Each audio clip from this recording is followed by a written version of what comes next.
नमस्कार, आवाज समाचार देख रहे हैं आप और आपके साथ मैं हूं स्मिता रिशाल। वक्त हो गया 7 बजे की तमाम अहम और बड़ी खबरों का, जिस पर करेंगे नजर, लेकिन उससे पहले नजर इस वक्त की हेडलाइंस पर।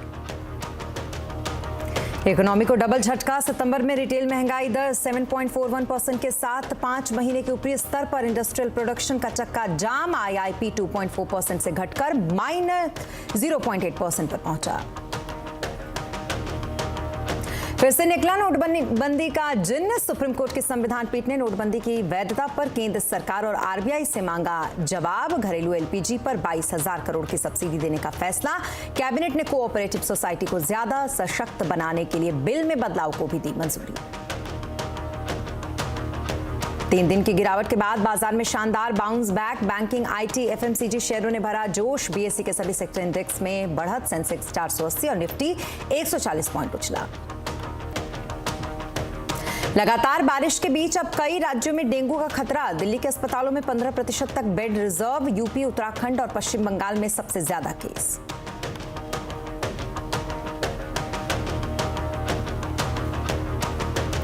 जम्मू में 1 साल से रहने वाले बन पाएंगे वोटर। चुनाव अधिकारी ने जारी की सूचना, लेकिन फैसले पर मचा सियासी घमासान।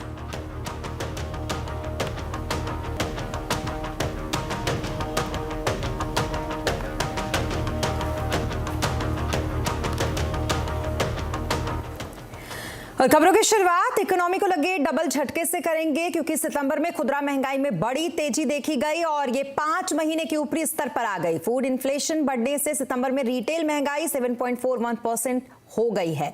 सबसे ज्यादा दाम खाने पीने की चीजों के बढ़े हैं। वहीं अगर इंडस्ट्रियल प्रोडक्शन की रफ्तार की बात करें तो ये भी 2% गिरकर माइनस में चला गया है। इन दोनों ही खबरों पर चर्चा करने के लिए हमारे साथ हैं आईसीआरए की चीफ इकोनॉमिस्ट अदिति नायर। अदिति जी, बहुत शुक्रिया पहले तुम्हारे साथ जुड़ने के लिए। और सबसे पहला सवाल ये कि महंगाई की मार तो बहुत ज्यादा है, ये 5 महीने के ऊपरी स्तर पर फिलहाल महंगाई है, क्या कहेंगे इस पर आप? Thank you. देखिए, डेफिनेटली आज जो सीपीआई इन्फ्लेशन का आंकड़ा आया है वो पिछले महीने के मुकाबले ऊपर गया है और हमारे एक्सपेक्टेशन से भी खराब आया है। तो हमने फोरकास्ट लगाया था कि 7.2% पे इस महीने का इन्फ्लेशन प्रिंट आएगा, लेकिन 7.4% का आया है। और अपसाइड जो है वो ऑलमोस्ट इंटायरली फूड इन्फ्लेशन की वजह से है। अब ये हमने देखा कि एक तो जो खरीफ का सोइंग है वो पिछले साल से कम रहा है। एडवांस्ड एस्टिमेट में भी कुछ चीजें, जैसे कि चावल, उनका आउटपुट पिछले साल से कम एस्टिमेट किया जा रहा है। और उसके बाद जो हमने देखा अभी पिछले 10 दिन में बहुत भारी बारिश हुई है, उसका भी एक नेगेटिव इम्पैक्ट आगे जाके जो खरीफ की हार्वेस्ट है और अभी की टाइमली सोइंग है, दोनों पे आ सकता है। तो फूड इन्फ्लेशन में जनरली थोड़ा सा आउटलुक कॉशियस लग रहा है, लेकिन बेस इफेक्ट काफी स्ट्रॉन्ग है। तो हमको अभी नहीं लग रहा है कि अगले महीने का ट्रेंड जो है वो काफी आज के 7.4% के मुकाबले काफी कम आएगा। लेकिन नेवरदलेस एक और रेट हाइक दिसंबर की पॉलिसी में तो अब प्रीटी मच सर्टेन लग रही है। जी, इसके अलावा क्योंकि आज जो इंडस्ट्रियल प्रोडक्शन की रफ्तार भी जिस तरीके से दिखी तो ठप है, ये एक तरीके से कह सकते हैं इसको, और ये माइनस में भी पहुंच गया है। ऐसे में अब आरबीआई के लिए ग्रोथ बनाम महंगाई की इस लड़ाई में आरबीआई के लिए बैलेंस कर पाना कितना मुश्किल होगा, आदित्य जी? देखिए, पहली बात तो मेरे हिसाब से जो आईआईपी का आज डेटा आया है वो बाकी हाई फ्रीक्वेंसी इंडिकेटर्स और एनेक्डोटल एक्सपेक्टेशन से काफी अलग है। जैसे कि जीएसटी, ई-वे बिल्स को हम आजकल एक अच्छा प्रॉक्सी मानते हैं मैन्युफैक्चरिंग सेक्टर के आउटपुट का, और वहां अगस्त और सितंबर दोनों में हमने एक बहुत ही अच्छा अप ट्रेंड देखा है। तो मेरे हिसाब से हमें आईआईपी के जो आईआईपी में जो कॉन्ट्रैक्शन आई है उसको ओवर एम्फसाइज नहीं करना चाहिए। एंड टू सम एक्सटेंट वो एक्सपोर्ट हैवी सेक्टर्स की वजह से भी है। तो डोमेस्टिक कंजम्पशन का एक अच्छा क्यों हमें आईआईपी के डेटा से नहीं मिल रहा। हैविंग सेड दैट, मैं अभी भी पिछले महीने में मैंने ये कहा था, मैं अभी भी यही कहूंगी कि जो रीजंस हैं इन्फ्लेशन को ऊपर रखने में, उनका मॉनेटरी पॉलिसी का बहुत ज्यादा कंट्रोल नहीं है। तो अगर रेट हाइक होती भी है तो ठीक है, लेकिन बहुत ज्यादा आगे जाके अग्रेसिव रेट हाइक सिर्फ एक ग्रोथ सैक्रिफाइस इंश्योर कर पाएंगे, नेसेसरीली इन्फ्लेशन नीचे ला पाएंगे कि नहीं, स्पेशली फूड इन्फ्लेशन या ग्लोबल कमोडिटी प्राइसेस की इन्फ्लेशन, वो तो मुझे नहीं लगता। इसलिए रेट हाइक और चाहे 1 दिसंबर में आ जाए, उसका क्वांटम बहुत बड़ा नहीं होना चाहिए मेरे हिसाब से। जी बहुत शुक्रिया अदिति जी हमारे साथ जुड़ने के लिए और तमाम सवालों के जवाब भी देने के लिए बहुत शुक्रिया आपका। तो कुल मिलाकर कुछ इस तरीके से जो आंकड़े आए हैं फिलहाल उससे तो हम ये कह सकते हैं कि महंगाई की मार फिर से एक बार है, लेकिन इस महंगाई की मार के बीच कुछ राहत की बात भी एसबीआई की तरफ से आई। अगर आप मकान खरीदने जा रहे हैं और इसके लिए होम लोन लेना चाहते हैं तो आपके लिए राहत भरी खबर यह है क्योंकि फेस्टिव सीजन में एसबीआई होम लोन लेने वाले को डिस्काउंट दे रहा है। होम लोन पर 0.25% तक की छूट का ऑफर मिलेगा। इस छूट का फायदा आप 31 जनवरी 2023 तक उठा सकते हैं।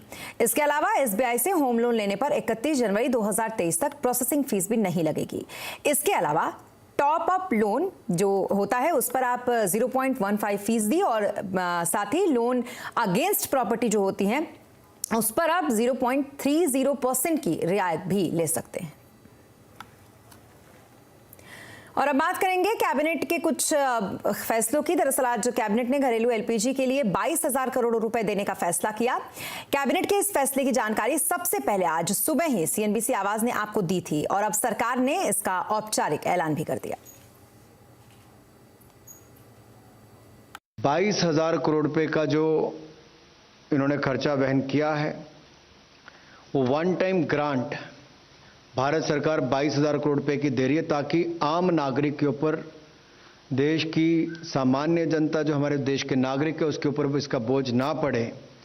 तो उसके लिए one time grant public sector undertaking की ऑयल मार्केटिंग कंपनीज को दी गई है, जिसमें इंडियन ऑयल कॉरपोरेशन लिमिटेड है, भारत पेट्रोलियम कॉरपोरेशन लिमिटेड है और हिंदुस्तान पेट्रोलियम कॉरपोरेशन लिमिटेड है। और कैबिनेट के इस पूरे फैसले के बारे में जानने के लिए चलते हैं लक्ष्मण रॉय जी के पास। लक्ष्मण जी, कैबिनेट ने ऑयल मार्केटिंग कंपनियों यानी कि ओएमसीज को सब्सिडी देने का जो फैसला लिया है उसका क्या मतलब निकाले? देखिए, सबसे महत्वपूर्ण फैसला है घरेलू एलपीजी सिलेंडर को लेकर के। सरकार ने इसके लिए 22,000 करोड़ रुपए की सब्सिडी जारी करने का फैसला लिया है। ये 22,000 करोड़ रुपए की सब्सिडी घरेलू एलपीजी सिलेंडर वाली जो कंपनियां हैं, जो ऑयल मार्केटिंग कंपनियां हैं, इंडियन ऑयल, भारत पेट्रोलियम और हिंदुस्तान पेट्रोलियम जिसको बीपीसीएल और एचपीसीएल कहते हैं, इनके बीच ये 22,000 करोड़ रुपए की सब्सिडी बांटी जाएगी। ये सब्सिडी जो है बजट में जो आवंटित की गई थी करीब 6,000 करोड़ रुपए की सब्सिडी, उससे अतिरिक्त होगी। और ये सब्सिडी देने की जरूरत इस वजह से पड़ी क्योंकि जून 2020 से जून 2022 तक अंतर्राष्ट्रीय बाजार में एलपीजी की कीमतें करीब 300% तक बढ़ी, लेकिन इन कंपनियों ने घरेलू एलपीजी की कीमतें सिर्फ 72% बढ़ाई। इस वजह से इन कंपनियों को काफ़ी ज़्यादा नुकसान हो रहा था, या फिर कहें तकनीकी भाषा में अंडर रिकवरी काफ़ी ज़्यादा बढ़ गई थी। इसी नुकसान या फिर अंडर रिकवरी के एवज में सरकार ने 22,000 करोड़ रुपए का भुगतान करने का फैसला लिया है। हालांकि सूत्र ये बता रहे हैं कि पेट्रोलियम मंत्रालय ने करीब 26,000 करोड़ रुपए से लेकर 28,000 करोड़ रुपए की मांग की थी, लेकिन दिया गया है सिर्फ 22,000 करोड़ रुपए। और ये भी जो पैसा दिया गया है, बता दूं, ये सिर्फ घरेलू एलपीजी के लिए है, ना कि पेट्रोल के लिए और ना कि डीजल के लिए है। जी, इसके अलावा लक्ष्मण जी, कैबिनेट ने और क्या क्या फैसले लिए आज? इसके अलावा करीब 6 महत्वपूर्ण फैसले लिए गए हैं, लेकिन उसमें से 3 सबसे ज़्यादा जो अहम है वो आपको बता दूं कि सरकार ने multi state cooperative society bill में बदलाव करने का प्रस्ताव को मंजूरी दे दी है। यानी कोऑपरेटिव सोसाइटी जो होती हैं उनके काम काज में ज़्यादा पारदर्शिता लाई जाए, कोऑपरेटिव सोसाइटी को ज़्यादा प्रभावशाली बनाया जाए, फंड जुटाने का रास्ता आसान किया जाए, बोर्ड के मेंबर को ज़्यादा सशक्त किया जाए, बोर्ड के मेंबर को ज़्यादा चुनाव में अधिकार दिए जाएँ, चुनाव ज़्यादा पारदर्शी तरीके से हो। इन सब के लिए सरकार ने multi state cooperative society bill में बदलाव करने के प्रस्ताव को मंजूरी दी है और संसद के अगले सत्र में इस बिल को पेश किया जाएगा। दूसरा जो महत्वपूर्ण फैसला लिया गया वो बता दूं कि कांडला में 2 खास तौर से इंफ्रास्ट्रक्चर प्रोजेक्ट बनने हैं। एक कांडला के टूना टेकरा में मल्टीपर्पज कार्गो बर्थ बनाने के प्रस्ताव को कैबिनेट ने मंजूरी दी है। इसमें करीब 1,719 करोड़ रुपए का लागत आना है। इसी तरीके से कांडला के टूना टेकरा में मल्टीपर्पज कार्गो टर्मिनल बनाने को भी मंजूरी दी गई है। और साथ ही साथ सरकार ने कॉम्पिटिशन एक्ट में भी कुछ जरूरी बदलाव किए हैं ताकि कारोबार करने के रास्ते को और ज्यादा आसान किए जाएं। जी, बहुत शुक्रिया तमाम डिटेल्स के लिए आपका लक्ष्मण जी। और अब बात करेंगे मार्केट की। 3 दिनों की गिरावट के बाद बाजार में शानदार कमबैक देखा गया। बीएसई के सभी सेक्टर इंडेक्स बढ़त पर बंद हुए। सेंसेक्स 479 पॉइंट चढ़कर 57,626 पर और निफ्टी 140 पॉइंट चढ़कर 17,124 पर बंद हुआ। तो वहीं मिड कैप स्मॉल कैप शेयरों में अच्छी खरीदारी देखने को मिली। मार्केट का हाल समझने के लिए चलते हैं यतिन मोता के पास। यतिन, बताएं आज के कारोबार में किन सेक्टर्स में तेजी और किन सेक्टर्स में मंदी रही? देखिए, आज अगर हम निफ्टी की बात करें तो यहाँ आपको काफ़ी सारे गेनर्स दिखेंगे और जहाँ तक कि मार्केट का सवाल है, आपको पीएसयू बैंक्स और प्राइवेट सेक्टर की बैंक्स आपको यहाँ आपको तेजी में दिखेंगी। पावर ग्रिड, कोल इंडिया लगभग 3% ऊपर और एक्सिस बैंक लगातार दूसरे दिन ऊपर आपको 3% दिखेगा। बजाज ऑटो में भी आज खरीदारी का मूड माहौल रहा। लूजिंग एंड पे कल जो तेजी आपने एशियन पेंट्स में देखी, यहाँ मुनाफा वसूली थोड़ी बहुत होती हुई नजर आई, लगभग 1.5% नीचे ये counter. Adani enterprise, doctor Reddy's lab और टाइटन जैसे स्टॉक्स में आपको थोड़ा बहुत सेलिंग प्रेशर आता हुआ दिखाई दिया। लेकिन मिड कैप्स में काफी सारा एक्शन था, खास करके वायदे बाजार के शेयर्स। M&M फाइनेंशियल्स की बात करें, L&T फाइनेंस की बात करें, IDFC first bank, Shriram transport, तो NBFC और फाइनेंशियल्स में आपको काफी अच्छे वॉल्यूम्स पे खरीदारी आती हुई दिखाई दी।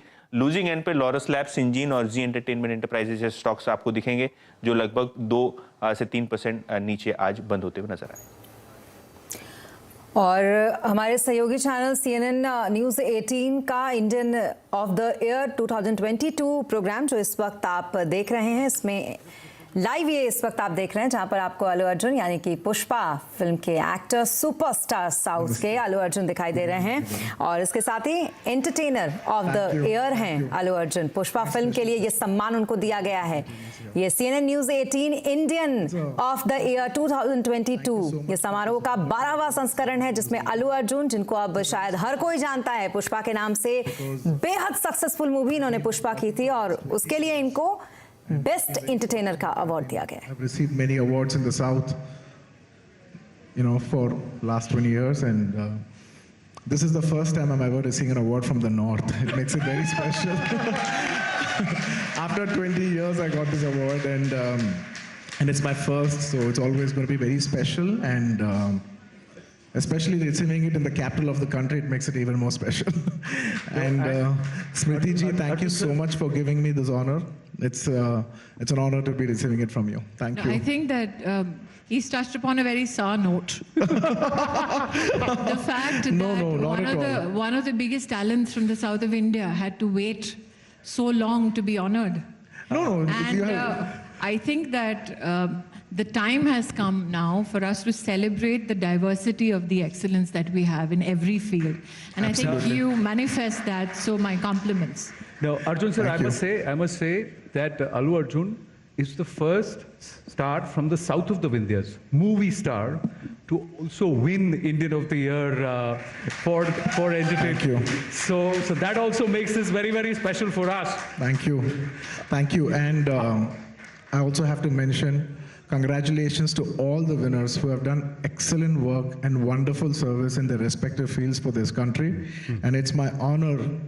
And Pushpa, the film was made during the times of COVID and released during the times of COVID. So I would like to dedicate this award to all the doctors, nurses, and all the people who worked in the healthcare sector and who sacrificed so many lives and so many volunteers.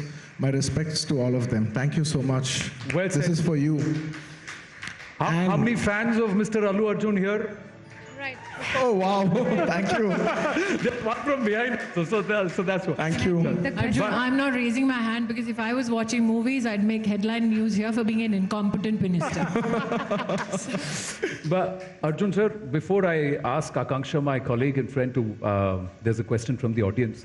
Sir, तो entertainment category से अल्लू अर्जुन को यह award दिया गया CNN news 18 की तरफ से। और उन्होंने ये बात कही, नॉर्थ से पहली बार उनको यह अवार्ड मिला है, उनके करियर के इस 20 साल में पहली बार नॉर्थ इंडिया से उनको कोई अवार्ड और इस तरीके से उन्हें सम्मानित किया गया है। बहरहाल, और अब बात करवा चौथ की, क्योंकि करवा चौथ की तैयारियां जुड़ेंगे दीपाली नंदा से, लेकिन ब्रेक के बाद।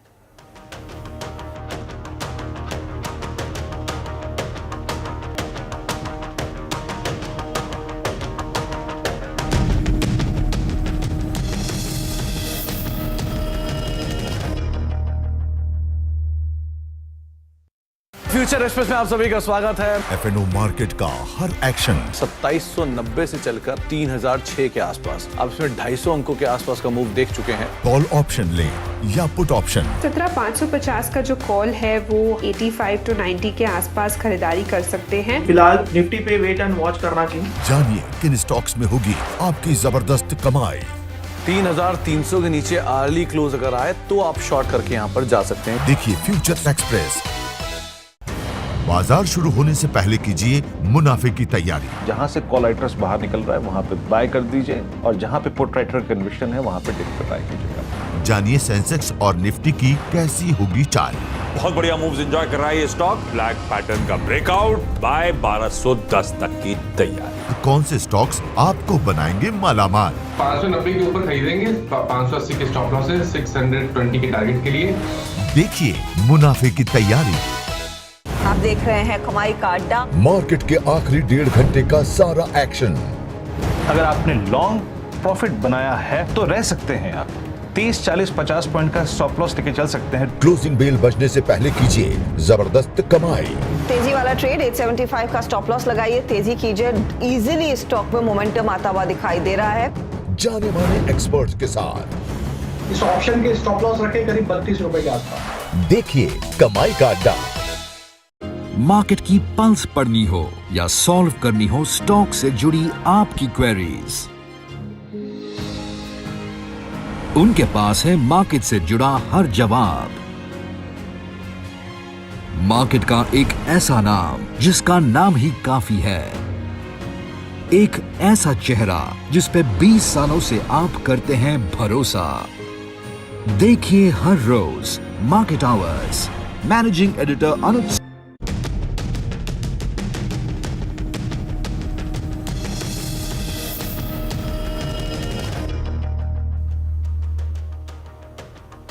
और ब्रेक के बाद एक बार फिर आपका स्वागत है। कल यानी कि 13 अक्टूबर को देश भर में करवा चौथ का पर्व मनाया जाएगा। करवा चौथ सुहागिनों का पर्व है। कोविड के बाद लोगों में करवा चौथ को लेकर खासा उत्साह है। लगभग 2 साल के बाद बाजारों में पहले जैसी रौनक दिखाई दे रही है। लोग कपड़े से लेकर ज्वेलरी तक की जमकर खरीदारी कर रहे हैं। हमारे संवाददाता दीपाली नंदा इस वक्त हमारे साथ हैं। उनके पास चलते हैं और देखते हैं किस तरीके की तैयारी इस वक्त हो रही है करवा चौथ को लेकर। दीपाली, किस तरीके की तैयारी दिख रही है आपको और किस तरीके की खरीदारी फिलहाल हो? जैसा कि हम देख भी पा रहे हैं, आप मेहंदी लगा रही हैं। लगता है 2 साल के बाद जो उत्साह हम लोगों की बात कर रहे हैं वो उत्साह फिलहाल आपके अंदर भी उतना ही है। बिल्कुल स्मिता, आपने सही कहा कि अगर 2 साल बाद की बात की जाए ये उत्साह काफ़ी एक अच्छा पॉजिटिव साइन दे रहा है, क्योंकि 2 साल तक हम देख रहे थे कोविड की वजह से हर एक त्यौहार का जो उत्साह था वो फीका पड़ता हुआ दिखाई दे रहा था। लेकिन अब जिस तरह से आप देख सकती हैं, मैंने भी यहाँ पर मेहंदी लगवाई है और मेरे साथ साथ यहाँ पर जितनी भी मैरिड महिलाएं हैं वो यहाँ पर मेहंदी लगवा रही हैं, क्योंकि मेहंदी के बिना करवा चौथ की बात की जाए तो ये त्यौहार अधूरा है। और ख़ास तौर पर अगर हम मेहंदी डिज़ाइन की बात करें तो इस बार आप देख सकते हैं जो डिज़ाइन लगाए जा रहे हैं वो काफ़ी भरे हुए डिज़ाइन यहाँ पर आपको दिखाई देंगे। खास तौर पर अगर हम मधुबनी पेंटिंग की बात करें तो इस तरह के डिज़ाइन इस बार काफ़ी ज़्यादा ट्रेंड में है। और महिलाओं में आप देख सकती हैं अभी ये न्यूली मैरिड है, कुछ ही टाइम हुआ इनकी शादी को। आपका पहला बार करवा चौथ का व्रत है, कितनी एक्साइटमेंट है और मेहंदी आप लगवा रही हैं?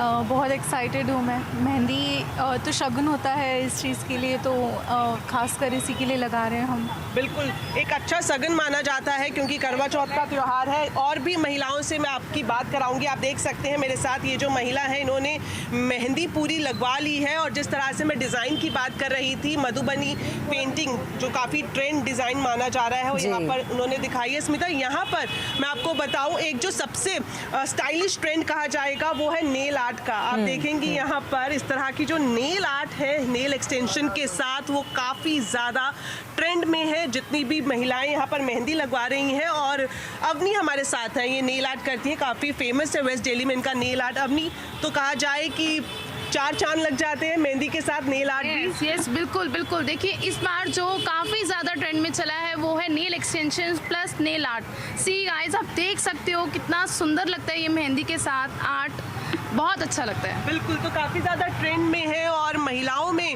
काफ़ी उत्साह आप देख सकती हैं यहाँ पर जो आ रही हैं। कुछ महिलाएं यहाँ पर मेहंदी लगवा रही हैं और कुछ अपनी बारी का इंतज़ार कर रही हैं। जो इंतज़ार कर रही हैं उनसे भी बात करेंगे। मैम, आप किस तरह का डिज़ाइन लगवाना चाह रही हैं? मैं एक अच्छा डिज़ाइन इनसे भैया से बनवाऊंगी और बहुत शौक है इस बार, क्योंकि इतने सालों से मेहंदी नहीं लगवाई है। तो अभी थोड़ा सा मतलब काफ़ी सारी मैरिड आंटियां भी हैं, भाभियां भी हैं और सब मिलजुल कर यहाँ पर मेहंदी लगवा रही हैं, क्योंकि क्योंकि करवा चौथ का त्योहार है और मेहंदी के बिना ये त्योहार अधूरा है। जी दीपाली, मैं चाहूंगी क्योंकि आपके साथ बहुत सारे लोग हैं, मौका भी है, दस्तूर भी है और आपने तो मेहंदी लगा भी ली है। इसके साथ ही मैं ये भी चाहूंगी कि आप जरा उनसे ये भी पूछे कि कल के लिए और क्या क्या तैयारी उन्होंने कर रखी है, वो भी हमें बताएं, क्योंकि जाहिर सी बात है एक्साइटमेंट तो दिख रहा है उनके चेहरों पर।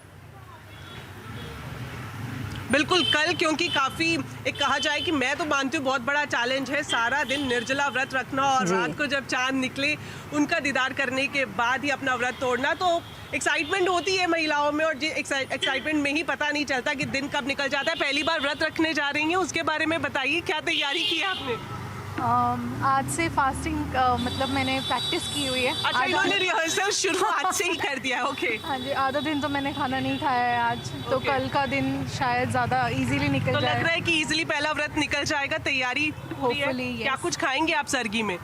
अब पता नहीं, जो मम्मा खिलाएंगी, जो सासू माँ खिलाएंगी वही बहू खाएंगी। तो आप देख सकते हैं चेहरे पर मुस्कान और काफ़ी एक्साइटमेंट होती है, क्योंकि चूंकि इनका पहला करवा चौथ का व्रत है तो जाहिर तौर पर ये एक्साइटमेंट और भी ज़्यादा हो जाती है। अवनी से जानेंगे, अवनी भी कल फास्ट रखेंगे। अवनी, क्या कुछ तैयारी है कल की? बस बहुत कुछ रेडी किया है, बहुत टाइम से ही तैयारी शुरू कर दी थी। सूट, चूड़ियाँ, ज्वेलरी, मेहंदी, नेल एक्सटेंशन, सब कुछ रेडी करा है। बिल्कुल, तो कल महिलाओं का दिन है और ये सब करना ज़रूरी भी है और सगन तो है ही। जी बिल्कुल, और हम भी चाहेंगे दीपाली कि आप भी ये करें, हाँ रिहर्सल ना करें क्योंकि ये मैंने पहली बार सुना है कि आप त्योहार का पहले रिहर्सल भी कर सकते हैं और ये एक नया एक तरीके से कह सकते हैं प्रयोग है। बाकी आपको भी बहुत मुबारक हो कल के लिए दीपाली, और पूरी एक्साइटमेंट आपके भी चेहरे पर दिख रही है। बहुत शुक्रिया तमाम डिटेल्स और तमाम जानकारी को इतने बेहतरीन तरीके से देने के लिए, शुक्रिया। और इसी के साथ इस बुलेटिन में फिलहाल इतना ही, लेकिन खबरों पर लगातार अपडेट के लिए आप बने रहें CNBC आवाज के साथ। नमस्कार।